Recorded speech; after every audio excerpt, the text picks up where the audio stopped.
All right. Speaking of court, yesterday, the chief of the fire department in Utica was in court. Chief Brooks, good morning. Thank you. Good morning. Appreciate you coming in. Happy Thanksgiving. Can I take the Belated. opportunity to clarify a couple issues? You certainly with Jeff? can, yeah. First of all, Jeff, indicated he thought it was personal. I'm just trying to clarify things. Sure. This lawsuit says Russell Brooks against Rob Palmieri. Yeah. And the city of Utica. Nobody says that. They all say that. And Rob Palmieri, and I probably misrepresented this. And you were right. Unequivocally did not go up to my wife and say you're a liar. Okay. Okay. Yeah. I'm not. And I said you asked me yesterday why he's going forward with this, and I said that was one of the reasons. Yep. I was at a meeting in the city, and they were trashing me, right? Bill Borrow, the city lawyer who makes $50,000 a year for working part-time, gets $24,000 worth of health care benefits, and is in the retirement system. And I'll tell you something a little interesting after this. So they're trashing me, and my wife is a nurse, a cardiac care nurse, and she has been to every doctor's appointment with me for the past 15 years. The doctors don't even talk to me. They talk to her. And she knows my conditions. Better than she you has do. incredible Yeah, knowledge. yeah. Thank you.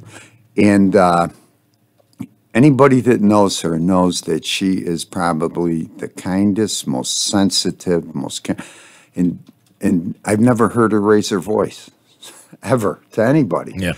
And she's listening to this, and I see the tears rolling down her face, and and all of a sudden she gets up, and she goes over to Palmieri. I was in shock and got in his face and yelled at him.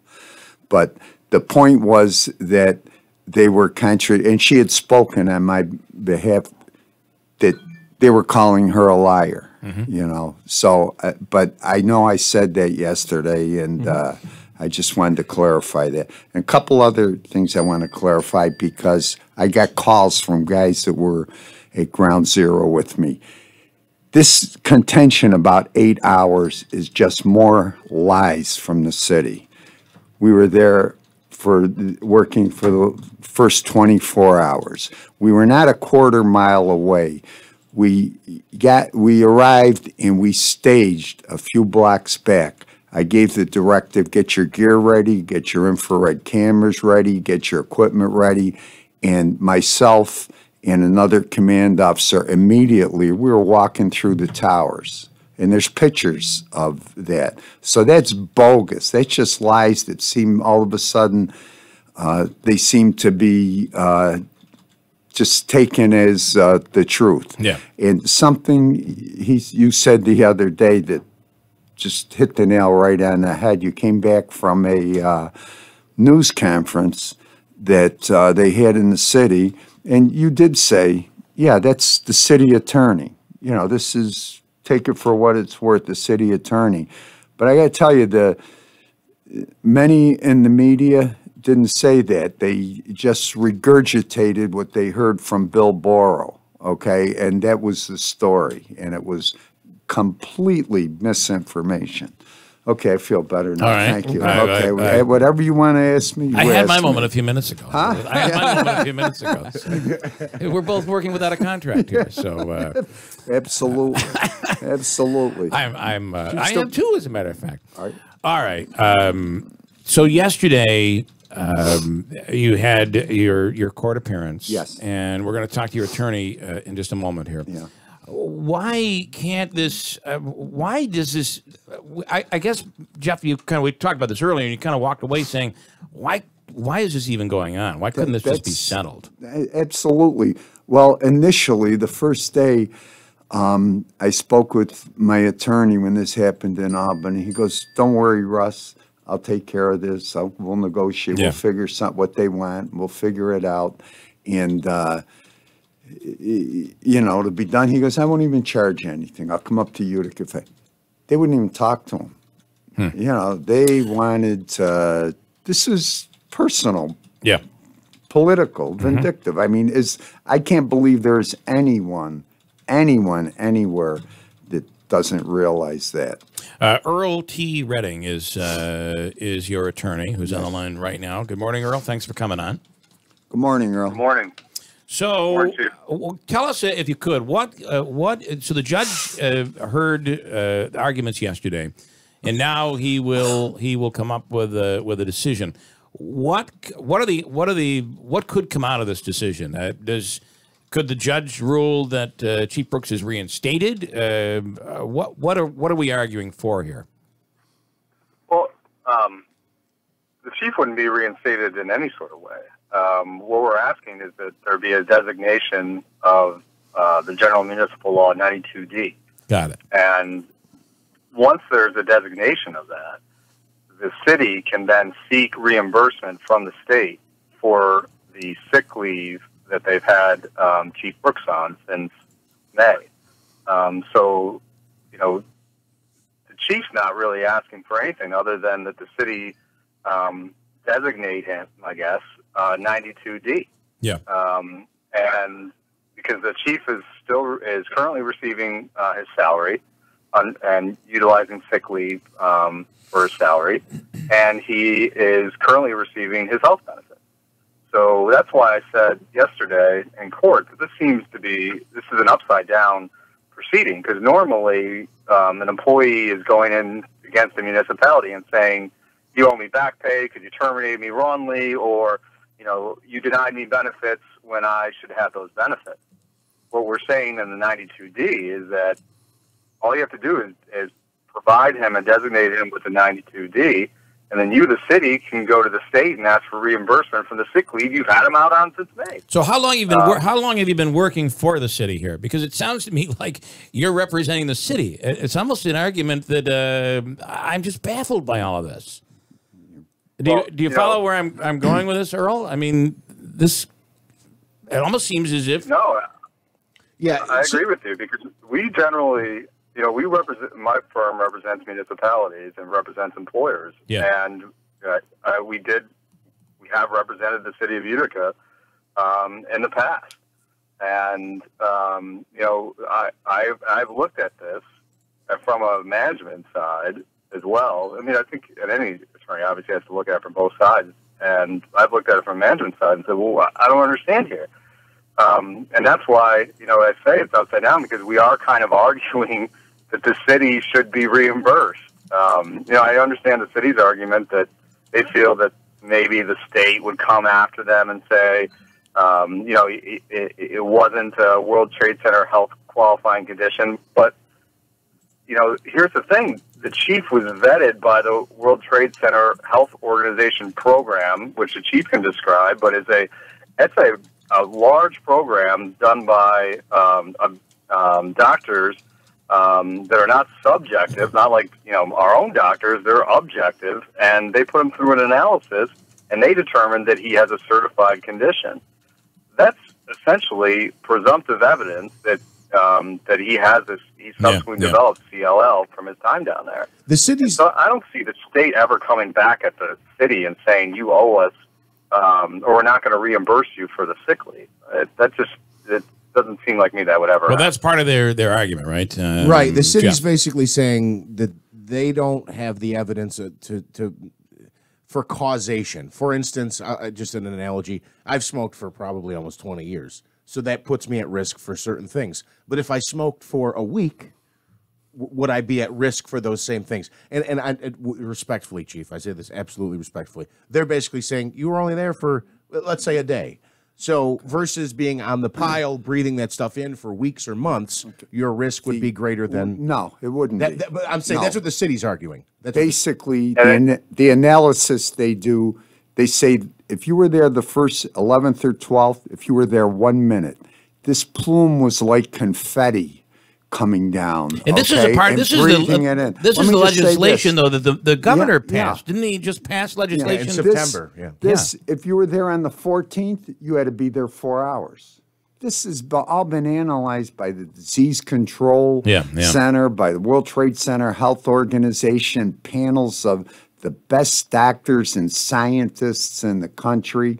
They've sent me for screening constantly, 2-hour exams. This isn't well, I'm going to doctor shop and you know, you're going to give me what I want. And I want to clarify this too. When Earl, this 92D, all this does basically, it gives the city the option to recoup what they're paying me. Right. It's got nothing to do. And the one issue for you, and Earl, feel free to pipe in here. The one issue for you though is you're really the money's not going to change. No, Correct me if I'm nothing, wrong. no. For you personally, no, anything. But the one thing that will change is acknowledgement. Yes, yes. That you are not a liar. Your wife is not a liar. That's absolutely okay.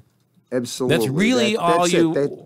I would not get one penny more in this whole. Now they thing. are saying, well, you know, in 5 years down the road, you could go out and you could come down with another type of cancer and come back after us. I mean, there's a GROTA Act covers this. It's funded for the next 75 years. Right. This Peter King from Long Island and former Congressman Hanna worked on this, and I kind of, you know, worked with them, and this is so funded. There's no such thing. They created these benefits to help 9/11 responders, not to take away rights. This is the only place in the maybe in the world where this is going on. Yeah, where this is going on.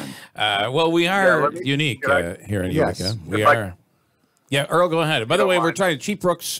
Chief Brooks. And his attorney is Earl T. Redding. And Earl, you have the floor. I was just going to say, the chief's medicals that are related to the World Trade Center qualifying condition are covered by the World Trade Center Health Organization. They aren't, the city doesn't have to pay for those medicals. And I don't believe that they are paying for those medicals, but those medicals are covered by the World Trade Center Health Organization. And, you know, the city's, one of their arguments at the yesterday was that, well, the World Trade Center organization can come back and ask the city to be reimbursed. Well, one, I don't think that's entirely correct under the law. But two, that would only happen if there was a designation under the other statute, which was mentioned yesterday, which is General Municipal Law 207A. Under 92D, which was what the petition was, which was what the proceeding was about yesterday. I don't know if that's the case or not. Really, the city, the chief's medicals are covered by the World Trade Center organization. So really, the city is the only one that is losing out here by not asking for reimbursement of the chief's salary for which it is paying and has been paying since May. That's interesting. And Chief, when do you run out of sick time? I don't. I've never taken sick time in my career. I've got like 900 days. Okay, so this will take you they'll through take me retirement, to my retirement, which is next September, October. Yeah, actually, it's in August. In August, I would have, been finished, and it's just so absurd, that they wouldn't say. And the directive he gave me when they put me on this leave was, didn't say don't go to fires, don't go to accidental chemical it says don't go to council meetings, okay, or you'll be disciplined. That brings me in, and I want to bring you in this, Earl, as well. We have asked to. We began the FOIL process to get. Did they inform you that you were being recorded on that? Yes, day? but I got to tell you something. That's something else that got a life of its own. People wrote letters to the editor. They told me, empty your pockets. You think I'd go in there and Armin Festine or Mayor would say, Brooks, empty your pockets? Right. I mean, they did that. I go, anything that I say, I have documentation here. And does say, we have your car keys, we have your this. And actually, I'll tell you, one meeting after they berated me behind closed doors in this, Bill Borrow came up to me and goes, Russ, I want to talk to you. I go, what?